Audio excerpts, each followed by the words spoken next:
Hello दोस्तों, कैसे हैं आप सब? आई होप आप सब अच्छे होंगे। दोस्तों, इस वीडियो में हम डिस्कस करने वाले हैं 10 मई के करंट अफेयर्स। सबसे पहली न्यूज़ पढ़ते हैं। सबसे पहली न्यूज़ है हमारी माइक्रोसॉफ्ट के सह संस्थापक बिल गेट्स से रिलेटेड। आप इस पिक्चर में भी देख पा रहे होंगे, ये हैं हमारे बिल गेट्स जो कि किसके सह संस्थापक हैं? माइक्रोसॉफ्ट के।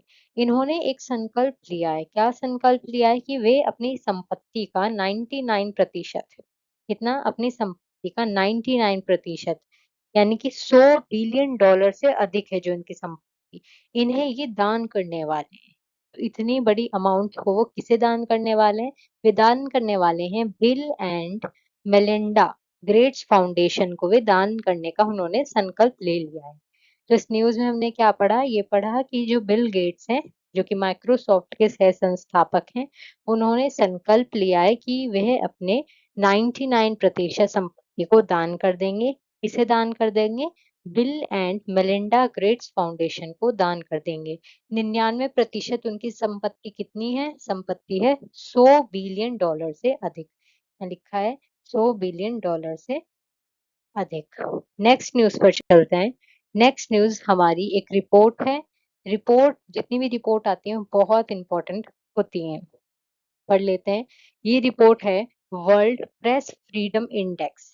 वर्ल्ड प्रेस फ्रीडम इंडेक्स क्या होता है? कि आप अपनी प्रेस जो मीडिया होती है उसे कितनी छूट है, ठीक है, न्यूज दिखाने के लिए, ठीक है। देखो, 2025 में विश्व प्रेस स्वतंत्रता, कितनी स्वतंत्रता है प्रेस को,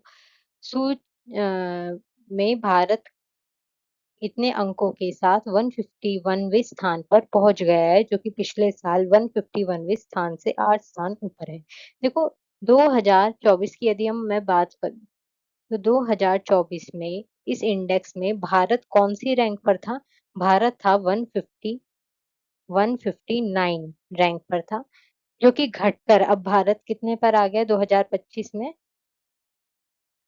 ये आ गया है 151वें रैंक पर, ठीक है। कितने पर आ गया? 151वें रैंक पर आ गया है।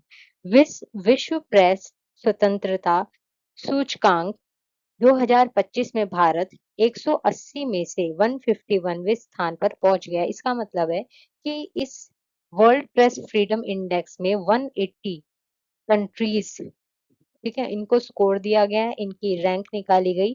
तो इसमें कितनी कंट्रीज शामिल थी? 180, जिसमें से भारत का स्थान 2025 में 100 कितना आया है? 151वें स्थान पर वह पहुंच गया है। ये रिपोर्ट किसने जारी की है? ये इम्पोर्टेंट है। ये रिपोर्ट जारी करी है रिपोर्ट्स विदाउट बॉर्डर्स ने, यानी कि RWB ने, के द्वारा तैयार की गई है। और हमने भी पढ़ा कि भारत जो है 2024 में 159वें स्थान पर था। अब 2025 में कितना हो गया है? 8 स्थान ऊपर पहुंच गया है, यानी कि 151वें स्थान पर पहुंच गया है। इसमें कितनी कंट्रीज भाग लेती हैं? इसमें 180 कंट्री भाग लेती हैं। नेक्स्ट न्यूज पर चलते हैं। नेक्स्ट न्यूज, ये भी बहुत इंपॉर्टेंट न्यूज है।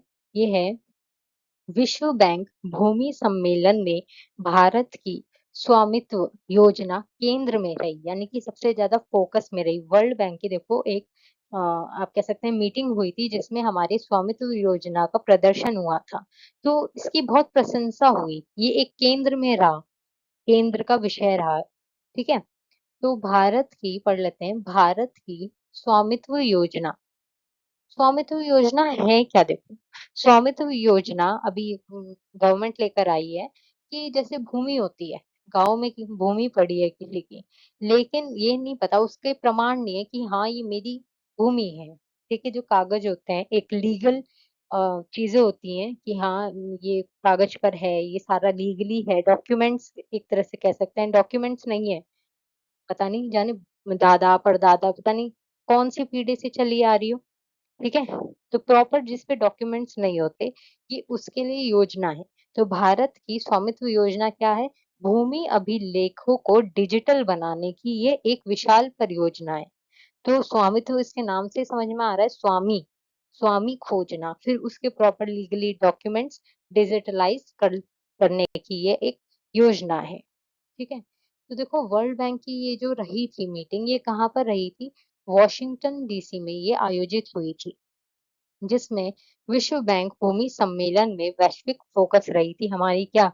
स्वामित्व योजना रही थी। आई होप स्वामित्व योजना क्लियर हुई होगी। स्वामित्व योजना में क्या हो रहा है? भूमि अभिलेखों को डिजिटल बनाने की ये एक विशाल परियोजना है। अब ये एक क्वेश्चन भी रहा है कि ये जो स्वामित्व योजना है, ये कौन से मंत्रालय के अंतर्गत आता है? तो ये पंचायती राज मंत्रालय के अंतर्गत आता है। और जो ये वर्ल्ड बैंक की अभी हमने डिस्कस किया कि वर्ल्ड बैंक की मीटिंग रही थी, वॉशिंगटन डीसी में आयोजित हुई थी। तो इसमें जो हमारी स्वामित्व योजना है, ठीक है? इसको किसने प्रदर्शित किया था? तो ये पंचायती राज मंत्रालय के सचिव थे, विवेक भारद्वाज ने इसका प्रदर्शन किया था। तो ये जो हमारी स्वामित्व स्कीम है, इसकी थीम क्या है?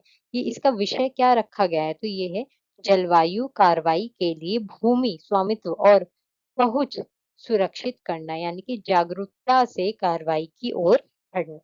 तो स्वामित्व योजना जो है ये किसके द्वारा लॉन्च की गई थी? तो ये हमारे प्रधानमंत्री श्री नरेंद्र मोदी के द्वारा लॉन्च की गई थी। कब लॉन्च की गई थी? ये अप्रैल में लॉन्च की गई थी, ठीक है? अप्रैल 2020 में ये लॉन्च की गई। तो देखो 2020 की ये जो स्कीम है, अब देखो कितनी न्यूज़ में आ रही है क्योंकि वर्ल्ड बैंक में इसका प्रदर्शन हुआ है, तो ये आपको जानना बहुत ज़रूरी है कि ये 2020 में इसका लॉन्च किया गया था, नरेंद्र मोदी जी के द्वारा किया गया था।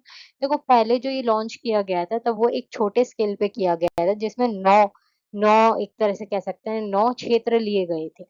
ठीक है, फिर देखा गया कि सही ये स्कीम जारी है, इसमें कोई कमी तो नहीं है, फिर उसको बड़े स्केल पर लॉन्च किया गया। तो स्वामित्व योजना क्या है? भूमि अभिलेखों को डिजिटल बनाने की यह एक विशाल परियोजना है। बहुत इंपॉर्टेंट ये न्यूज़ है। नेक्स्ट न्यूज़ पर चलते हैं। नेक्स्ट न्यूज़ हमारी बैंकिंग रिलेटेड न्यूज़ है।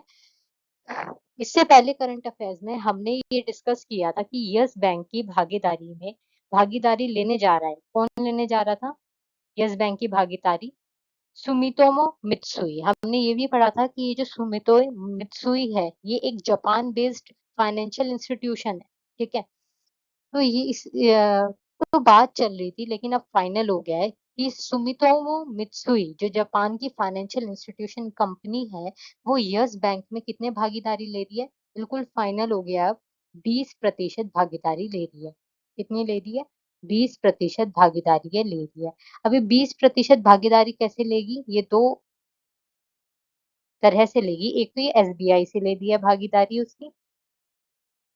एसबीआई से कितनी भागीदारी ले रही है? देखो लिखा है 13.19% ये एसबीआई से ले रही है। पढ़ते हैं एसबीआई यस बैंक की 13.19% हिस्सेदारी सुमितोमो मित्सुई को कितने में?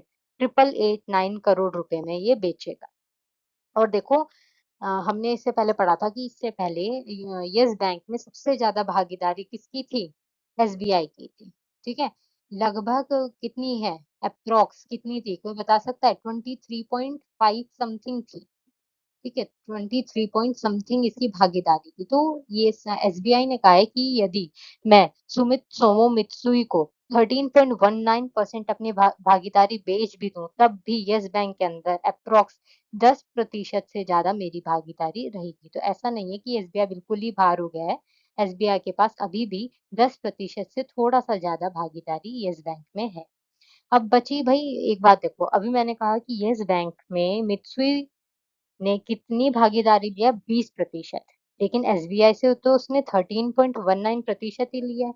तो बचे हुए प्रतिशत इसने कहाँ से लिया है? बचे हुए 6.81% हिस्सेदारी उसने बहुत सारे छोटे छोटे बैंकों से खरीदी है। देखो एक्सिस बैंक, बंधन बैंक से छोटा छोटा शेयर इनका खरीदा है। Federal bank, HDFC bank, ICIC bank और या पढ़ सकते हैं ये सब बैंक कोटक महिंद्रा बैंक से उसने ली है। नेक्स्ट पे चलते हैं।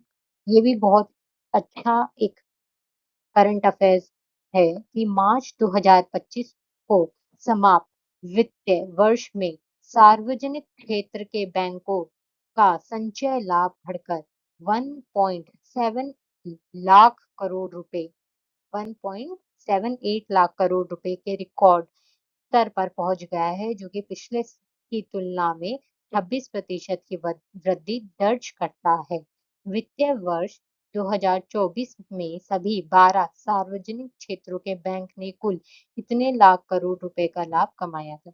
देखो क्या कहना चाह रहे हैं, सार्वजनिक क्षेत्र के बैंक यानी कि पब्लिक, जो गवर्नमेंट बैंक होते हैं, पब्लिक बैंक कितने हैं?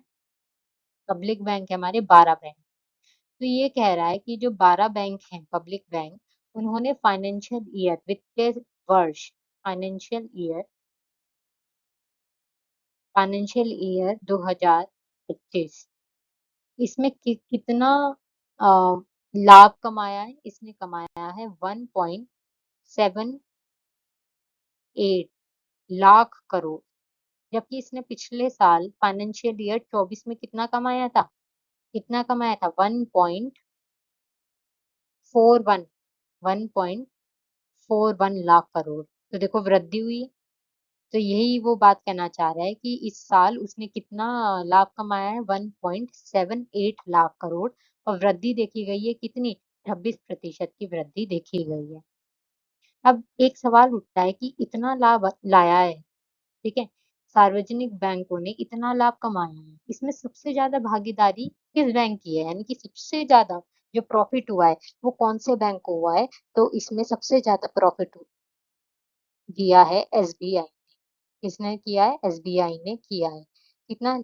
40% से 40% से थोड़ा सा ज्यादा प्रॉफिट किसका रहा है इसमें?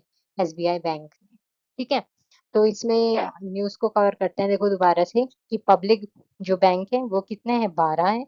उन्होंने फाइनेंशियल ईयर 2025 में 1.78 लाख करोड़ का प्रॉफिट कमाया है, जो कि पिछले साल के कंपैरिजन में 26% ग्रोथ देखी गई है, वृद्धि दर्ज की है।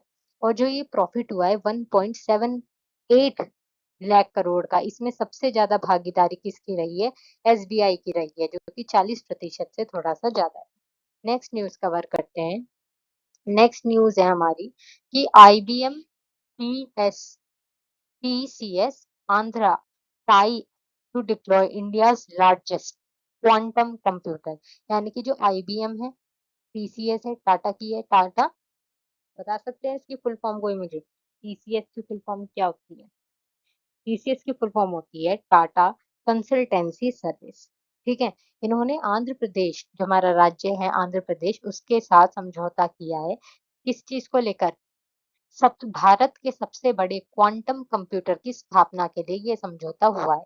और ये कहाँ पर होगा? ये अमरावती में होगा। और ये अपने तरह के पहले क्वांटम वैली, ठीक है, टेक पार्क में भाग लेने के लिए हाथ मिलाया है। तो ये जो क्वांटम वैली टेक पार्क है अमरावती, आंध्र प्रदेश में, वहां पर ये स्थापित होगा। क्या होगा? देखो, क्वांटम सिस्टम 2 द्वारा किया जाएगा और इसमें 156 क्यूबिक हेरोइन क्वांटम प्रोसेसर होगा, जो कि भारत का सबसे बड़ा क्वांटम कंप्यूटर होगा। इसमें आपको बस यही याद रखना है कि आंध्र प्रदेश के साथ क्या हुआ है? समझौता हुआ है। किसका हुआ है? आईबीएम का हुआ है और टीसीएस का हुआ है। किस चीज के लिए हुआ है? कि भारत के सबसे बड़े क्वांटम कंप्यूटर की स्थापना करने के लिए हुआ है। आज की लास्ट न्यूज पर चलते हैं दोस्तों। ये यूपी गवर्नमेंट की 2 योजनाओं के बारे में हम इसमें बात करने वाले हैं। बहुत इंपॉर्टेंट ही रहने वाला है, इसको ध्यान से आप समझिएगा। देखो, ये हाँ कौन बैठे हैं? सब जानते हैं इन्हें। ये यूपी के सीएम योगी आदित्यनाथ जी हैं। और ये जो इनके बराबर में बैठे हैं, ये वर्ल्ड बैंक के वर्तमान अध्यक्ष हैं। कौन है? अजय भांगा जी। ठीक है, तो इन्होंने सबसे पहली स्कीम लाई है एआई प्रज्ञा। एआई प्रज्ञा के द्वारा कार्यक्रम के अंतर्गत प्रदेश के 10 लाख युवाओं को आर्टिफिशियल इंटेलिजेंस और डिजिटल तकनीकों में किया जाएगा? शिक्षित किया जाएगा। तो इसके नाम से ही समझ में आ रहा है कि एआई, आर्टिफिशियल इंटेलिजेंस के क्षेत्र में जो हमारे युवा हैं उनको प्रशिक्षित किया जाएगा, उनको ये सब सिखाया जाएगा। ठीक है, नेक्स्ट आपकी स्कीम है, एक तो ये हो गई एआई प्रज्ञा, एक तो स्कीम ये लेकर आए हैं। दूसरी स्कीम है आपकी यूपी एग्रीज। क्या है? UP agrees. देखो उसके नाम में ही एजीआर है। एजीआर, एजीआर यानी कि एग्रीकल्चर से रिलेटेड ही होगा। तो हाँ, ये एग्रीकल्चर से रिलेटेड ही है। ये हमारे किसान भाइयों से रिलेटेड ही है, ताकि एग्रीकल्चर क्षेत्र में हम और ज्यादा इनोवेशन कर सकें। ठीक है? देखो इसको पढ़ के देखते हैं। यूपी एग्रीज योजना खासकर पूर्वांचल और बुंदेलखंड के 28 जिलों के किसानों के लिए शुरू की गई है। इसमें कुल 4,000 करोड़ रुपए की परियोजना है, जिसमें से 2737 करोड़ रुपए का लोन विश्व बैंक देगा और बाकी पैसा राज्य सरकार लगाएगी। यह परियोजना 6 साल में पूरी होगी। तो ये इम्पोर्टेंट डेटा है बहुत ज़्यादा। इसमें आपको याद रखना है कि इसमें जो हमें लोन दे रहा है यूपी एग्रीज को इम्प्लीमेंट कराने के लिए, जो हमें लोन दे रहा है वो वर्ल्ड बैंक दे रहा है। ठीक है? कितना लोन दे रहा है वो हमें? 2737 करोड़ रुपए दे रहा है। ठीक है? इसलिए ही देखो यहाँ पे वर्ल्ड बैंक के कौन बैठे हैं? अध्यक्ष बैठे हैं, प्रेसिडेंट बैठे हैं वर्तमान के अजय भांगा जी। और ये जो परियोजना है ये 6 साल में पूरी हो जाएगी। आज का सेशन हम यहीं पर समाप्त करते हैं दोस्तों। आई होप ये न्यूज़ आपको क्लियर हुई होगी। यदि आपका कोई डाउट है तो आप कमेंट में पूछ सकते हैं। आज के लिए इतना ही। और न्यूज़ के लिए जुड़े रहें। किसके साथ? जीएस दीदी के साथ। So like, comment and share. Thank you.